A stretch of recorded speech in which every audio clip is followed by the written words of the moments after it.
فیصد بچے 15 سال کی عمر میں سٹنٹڈ ہیں، ان کا دماغ اور ان کے جسم ان کی عمر کے حساب سے کم ہے۔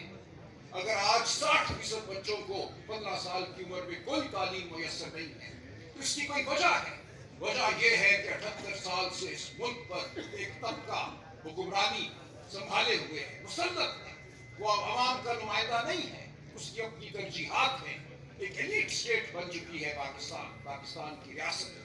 یا ایک دن بھی ہم نے وہ حقوق نہیں پائے جن کا وعدہ ہم سے کیا گیا، جو آئین ہم سے وعدہ کرتا ہے۔ ہم بولنا چاہیں تو ہمارے اوپر FIR کٹتی ہے، اور کچھ نہیں تو دفعہ 144 کے ذریعے ہماری زبان اور ہمارے قدم جو ہیں ان کو روک دیا جاتا ہے۔ تمام بنیادی حقوق جو آئین میں دیے ہوئے ہیں وہ بے معنی ہیں۔ تو ہمیں اب فیصلہ کرنا ہے کہ ہم نے کرنا کیا ہے، ہم نے کیسے آگے بڑھنا ہے۔ تو جیسا کہ وکیل اللہ نے کہا، جیسا کہ اور دوستوں نے کہا، اس کا تعلق اب ہماری ذات سے ہے، لیکن اکیلے ظاہر ہے ہم کچھ نہیں کر پائیں گے۔ ہمیں اکٹھے آگے بڑھنا ہے، ہمیں اپنی آواز بلند کرنی ہے۔ آج عمران خان صاحب نے جیل سے ایک پیغام بھیجا ہے، ان سے مختصر ملاقات ایک وکیل صاحب کی ہو سکی۔ انہوں نے یہی کہا ہے کہ قوم اب تیار ہو اسٹریٹ موومنٹ کے لیے، کوئی اور اب ایونیو باقی نہیں رہا، کوئی اور راستہ باقی نہیں رہا۔ عدالت سے آپ کو کچھ نہیں ملنے والا، ہم عدالت ضرور جائیں گے، ہم ان کو فری ہینڈ نہیں دیں گے، ہم میدان خالی نہیں چھوڑیں گے، ہم عدالتوں میں اپنی اپیلیں، اپنی درخواستیں، اپنی پٹیشنیں ڈالتے رہیں گے، لیکن ہمیں کوئی توقع نہیں ہے انصاف، ہمیں کوئی توقع نہیں ہے کہ ہمیں وہ حقوق ملیں گے جن کا وعدہ آئین پاکستان نے ہم سے کیا ہے، شرافت نے ہم سے کیا ہے، ہمارے دین نے ہم سے کیا ہے۔ ہم آج ایک مکمل طور پہ محکوم قوم ہیں، اب ہمارے پاس اس کے سوا کوئی چارہ نہیں کہ ہم اپنی آواز بلند کریں۔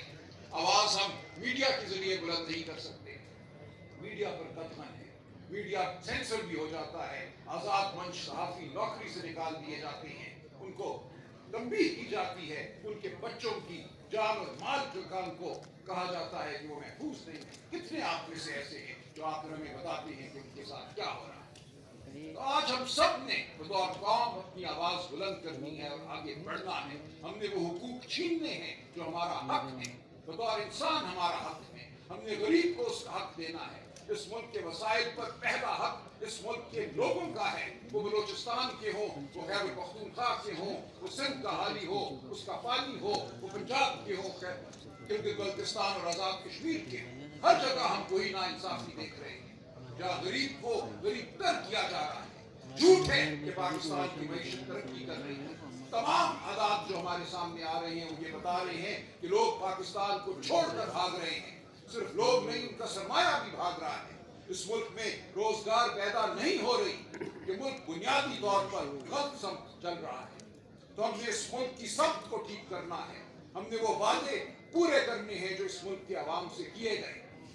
ہم نے اب فیصلہ یہ کرنا ہے بطور انسان، بطور قوم، بطور سیاسی ورکر، بطور صحافی، بطور وکیل، کہ ہم کہاں کھڑے ہیں۔ ہم اپنی ذات کی خاطر جبر سے کوئی فائدہ حاصل کرنا چاہتے ہیں، ہم عہدہ حاصل کرنا چاہتے ہیں، یا ہم اپنی ذات سے اٹھ کر ان اصولوں کی خاطر لڑنا چاہتے ہیں جو ابدی ہیں۔ ہم اس غریب کے لیے لڑنا چاہتے ہیں جس کا اور کوئی سہارا نہیں ہے، جس کو نہ تعلیم حاصل ہے، نہ جس کو صحت حاصل ہے۔ تو آج ہم اسی عزم کو دہرانے کے لیے اکٹھے ہوئے ہیں، یہ اعادہ کرنے کے لیے ہم اکٹھے ہوئے ہیں کہ ہم اپنی آواز بلند کریں گے بنیادی حقوق کے لیے۔ ہمیں ایک میثاق چاہیے ان بنیادی حقوق کے حوالے سے، ہمیں بالکل اقتدار نہیں چاہیے۔ اگر کوئی یہ سمجھتا ہے کہ میں یا PTI یا عمران خان اقتدار کے لیے کھڑا ہے، ہم اقتدار کی جنگ لڑ رہے ہیں، تو یہ غلط ہے، یہ جھوٹ ہے۔ اگر ایسا کرنا ہوتا تو عمران خان بہت پہلے سمجھوتا کر لیتا، آج وہ کسی محل میں بیٹھا ہوتا، شاید وزیر اعظم بھی ہوتا۔ عمران خان فیصلہ کر چکا ہے، اور میں سمجھتا ہوں اس قوم کی بڑی تعداد یہ فیصلہ کر چکی ہے کہ ہم نے اب اصولوں کی جنگ لڑنی ہے، اقتدار کی جنگ نہیں لڑنی۔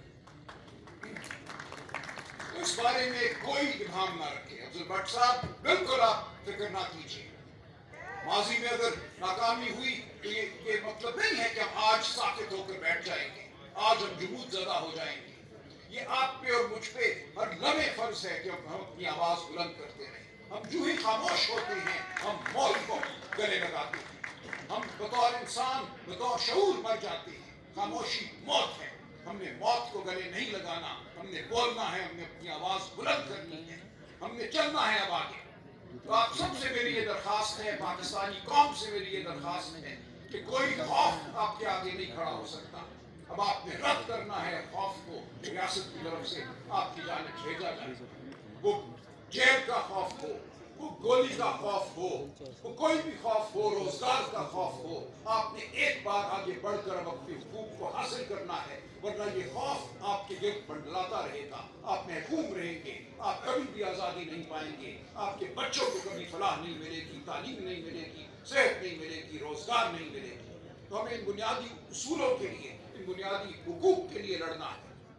تو آپ سب سے یہ گزارش ہے، میں آپ سب کا شکر گزار ہوں، محمود خان صاحب، علامہ ناصر صاحب، تحریک تحفظ آئین کے جتنے بھی علماء ہیں، میرے ساتھ بیٹھے ہیں سر کیسر صاحب، زین شاہ صاحب، آپ سب کی طرف ہم دیکھتے ہیں رہنمائی کے لیے۔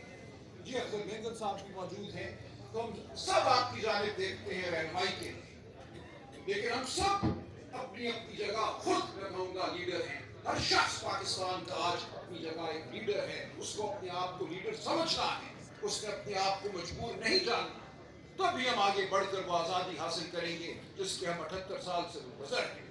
تو انشاءاللہ آزادی ہمارا مقدر ہے، کوئی خوف ہمیں درپیش نہیں ہے، ہم اب آگے بڑھیں گے اور اس آزادی کو چھین کر رہیں گے۔ بہت شکریہ۔